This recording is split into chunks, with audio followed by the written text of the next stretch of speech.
Olá, gente, tudo bom? Então, eu vou começar aqui, né, uma discussão rápida dentro aí da disciplina de tópicos de localização de Anderson, método numérico da pós-graduação. Vou começar uma digressãozinha sobre a matriz de transferência unidimensional. Ó, lembrando, eu estou usando aqui um PDF que dá a distribuição de todos os alunos, que é esses pequenos e-book aqui que a gente produziu aqui no Instituto de Física, tá bom? Eu em colaboração com 3 alunos de doutorado. Então a gente vai discutir a matriz de transferência unidimensional, tá bom? Então vamos lá, né? Então assim, a gente já aprendeu no nosso curso fazer algumas passagens simples manipulando aí o modelo de Anderson, particularmente o modelo de Anderson unidimensional. Por exemplo, aqui a gente tem aqui, deixa eu mostrar para você aqui. Uma ferramentazinha de seleção, pronto. Tem aqui o Hamiltoniano do modelo unidimensional, tá bom? Equação 92. Então, a gente tem aqui o termo de desordem diagonal, e aqui o termo diagonal, e aqui a gente tem o termo de Hopf. Então, a gente considera que o estado do sistema pode ser decomposto dessa forma aqui, e aí a gente aplica esse Hamiltoniano nesse estado, iguala a energia do autoestado versus o autoestado, e com isso a gente chega nessa relaçãozinha aqui. Tá bom? Beleza? Essa é mais ou menos aí a relação. Basicamente isso aqui é a equação de Schrödinger, certo? Independente do tempo. Tá bom, gente? Então pronto, essa passagem desta equação para esta equação a gente já fez aí ao longo do curso, tem diversos vídeos meu aí, tá bom? Agora eu vou fazer o seguinte, eu vou escrever esta relação, lembrando que essa relação aqui, ela tem uma relação desta para cada valor de n. Então esse n que está aqui, ele está correndo do primeiro átomo até o outro. Estou pensando no problema dimensional, uma cadeia com n grandão átomos, certo? Você tem n grandão átomos, ou seja, esse nzinho aqui, ó, ele vai correr de nzinho igual a 1, primeiro átomo, até nzinho igual a n grandão, que é o enésimo átomo, o último átomo, tá bom? Então você tem uma cadeia com n átomos, n grandão, e aí esse nzinho da equação 93, ele vai 1, 2, 3, 4 até o n grandão, tá bom, gente? Então isso aqui, na verdade, é um sistema de equações, no final das contas. Tá legal? Então eu posso pegar essa equação 93, né? Eu posso pegar esta quantidade aqui, Jn mais 1, que é o hopping do sítio nzinho para o sítio nzinho mais 1, passar dividindo, né, para o lado de lá. Eu posso dividir essa equação por esse termo de hopping aqui.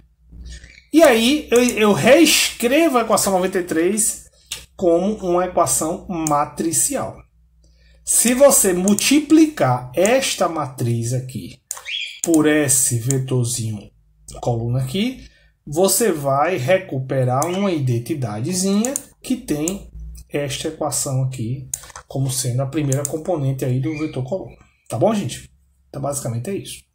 Então, no final das contas, esse vetor colunazinho aqui, que é essa matriz coluna, que é a função de onda no sítio nzinho mais 1, no sítio n, e esse outro, que é a função de onda no sítio nzinho e n-1, eles estão conectados através de um produto matricial.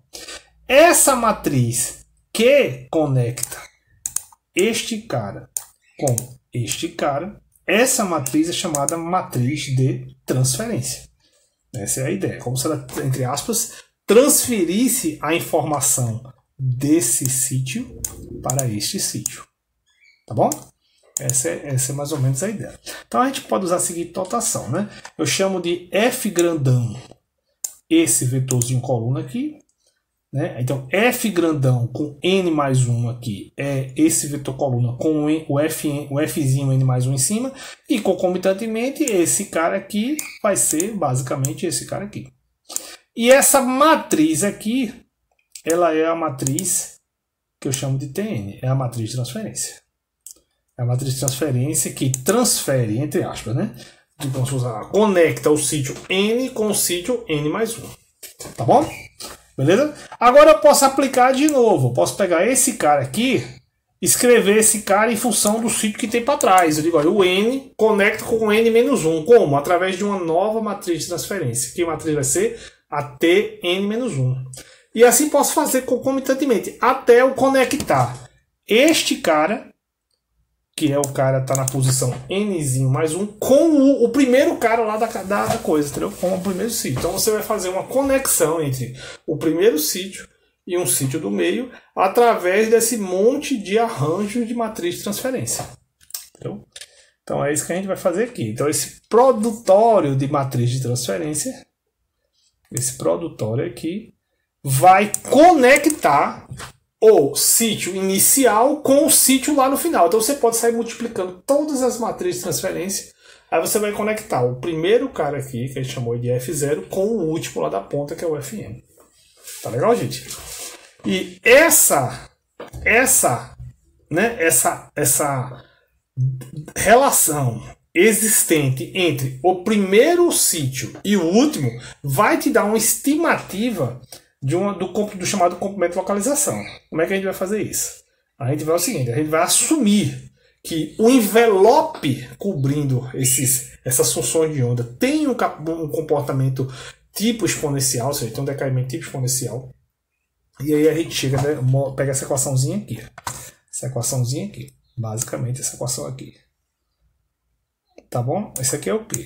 Estou calculando o logaritmo deste cara dividido pelo logaritmo desse cara aqui. Como o n é grande, esse cara aqui, esse logaritmo aqui vai embora.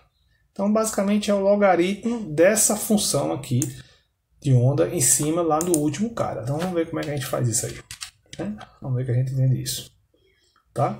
Vamos tentar entender mais ou menos como é que essa coisa se comporta. Né? Então, pense o seguinte. Pense que esse F grandão N, ele tem esse comportamento da ordem de proporcional a exponencial de menos uma constante vezes o n grandão. Quando você toma o logaritmo disso, basicamente você fica menos a constante sobre o n vezes o n grandão. Como eu dividi por n grandão aqui, ó, isso é da ordem de uma constante, aí, a menos de um sinal de menos. Essa constante é o inverso da largura característica deste decaimento exponencial, que é chamado de comprimento de localização, ou o inverso dele, expoente de E por 9. Tá bom, gente? Então essa é mais ou menos a ideia da matriz de transferência. Você conecta, né, os sítios 2 a 2, vai multiplicando todas as matrizes de transferência para conectar o primeiro sítio da sua cadeia com o último sítio e assume que esse cara aqui tem um decaimento exponencial. E aí calcula essa largura através dessa propriedade aqui. Tira o log, divide pelo tamanho. Obviamente que essa relação só é válida no limite de n grande. Né? E obviamente essa relação 96 eu estou assumindo que o decaimento, o envelope dessas funções de onda em cada sítio, ele tem um comportamento aproximadamente exponencial. Se isso não for válido, você pode até calcular esse comprimento de localização, mas ele não vai ser uma medida muito relevante. E às vezes ele pode até enganar a gente. Você pode medir o comprimento de localização grande, mas aquela estimativa não tem sentido físico, uma vez que o envelope não tem esse caráter aproximadamente exponencial. Tá bom? Então você pode dizer, rapaz, então é muito fácil. É só pegar N matrizes de transferência, multiplicar todas, né? Multiplica todas. E aí, depois, basicamente, multiplica elas pelo estado inicial, lá no começo da coisa, e toma um logaritmo disso. É e não é. Porque esse produtório, ele tem problemas. Esse produtório, ele tem vários problemas. Quando você vai multiplicando essas matrizes, esses números dentro da matriz, ou eles ficam grandes demais, ou eles ficam pequenos demais, ou as duas coisas. Então você pode ter números que ficam aí da ordem 10 a 200, 10 a 300, e aí acabou. Ou 10 a menos 200, ou 10 a menos 300. E aí você não consegue fazer estimativas reais, porque chegou na precisão da máquina. Né? Então aí qual é a estratégia? A estratégia... a mais simples, digamos, a mais burra, para você resolver isso é o seguinte. Você vai multiplicando essas matrizes. Você vai efetuando esse produtório aqui. Aí começa. Começa na primeira matriz de transferência. Multiplica pela segunda, pela terceira, pela quarta. Quando chega lá pela 10ª ou 12ª multiplicação, aí você faz um cheque. Você vai lá nos números da matriz produto, e você olha esses números. Se esses números estiverem grandes demais, você normaliza esses números por essa constante. Você diz, olha, se o número está em 10 a 20, tá bom, divida por 10 a 20. Aí ele retorna para 1. Se eles estiverem pequenos demais, né? Olha, eles estão da ordem 10 a menos 20. Você divide por 10 a menos 20, aí eles voltam para 1. Obviamente você vai estar incluindo uma constante na frente. Vai estar incluindo uma constante na frente aqui. É uma constante A, que seria esse número pequenininho, por exemplo, ou uma constante B, elevado a uma dada potência, que é o número de vezes que você fez essa operação. Por exemplo, se eu precisei dividir por 10 a menos 20 100 vezes, eu vou ter na frente do produtório 10 a menos 20 elevado a 100. Se eu precisei multiplicar, né? Perdão, eu falei errado. Né? Aqui está com multiplicar, né? Então, se eu precisei multiplicar pelo número 10 a menos 20 100 vezes, aí eu vou ter 10 elevado a menos 20 elevado a 100.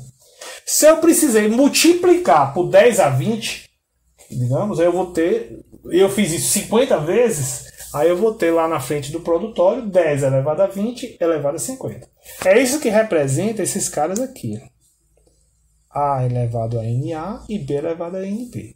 Então A seria, digamos, por exemplo, 10 a menos 20, 10 a décima, no livrinho aqui eu botei 10 a décima, e o B seria 10 a menos 10. Que seriam aí os dois limites que você tolera para esses contados. Quando ele chega nesses valores, você multiplica lá corrigindo, tá bom? E aí, bicho, quando você faz isso, você inclui esses caras aqui na frente. Esses caras não existem. Então, esse cara, se você aplicar a fórmula, você não está medindo o comprimento de localização nem expoente linear por nome. Você está medindo uma quantidade modificada. Essa quantidade modificada, você pode escrever ela em função da quantidade real. É só você abrir esse logaritmo aqui. Ó. Aí, o que é esse cara aqui?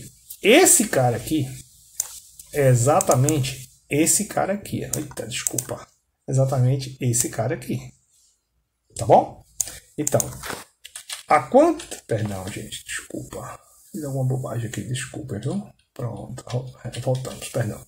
Então, a gente estava aqui, né? A gente tinha escrito essa identidade aqui, que é com essa correção de números pequenos ou números grandes, e a gente abriu esse logaritmo que gerou esse cara aqui. Aí, o último termo aqui, se você olhar para esse último termo com cuidado, você vai ver que esse último termo é exatamente a equação 96.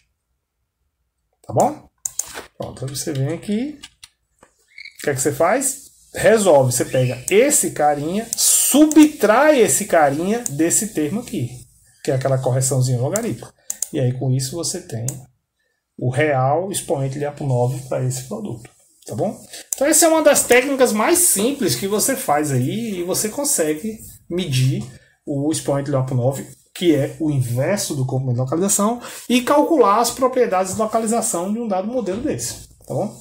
Obviamente existem outras estratégias. Existe uma estratégia onde você, ao invés de você multiplicar por essas constantes para controlar a divergência ou o zero, né, a ida para o zero dos números, né, você pode, na verdade, ficar normalizando as colunas, ou autonormalizando as colunas. Essa é uma estratégia um pouquinho mais interessante para a dimensão alta. Para a dimensão baixa, essa estratégia aqui, ela funciona razoavelmente bem. E é rápido de fazer, né? É só você testar. O número está grande demais, o número passou de 10 a 10, você multiplica por 10 a menos 10. Aí ele vai para zero. O número está pequenininho demais, o número está de 10 a menos 10, você multiplica por 10 a décima e ele volta ali para 1, entendeu? E a correção depois é feita com essa formulazinha aqui. Tá bom, gente?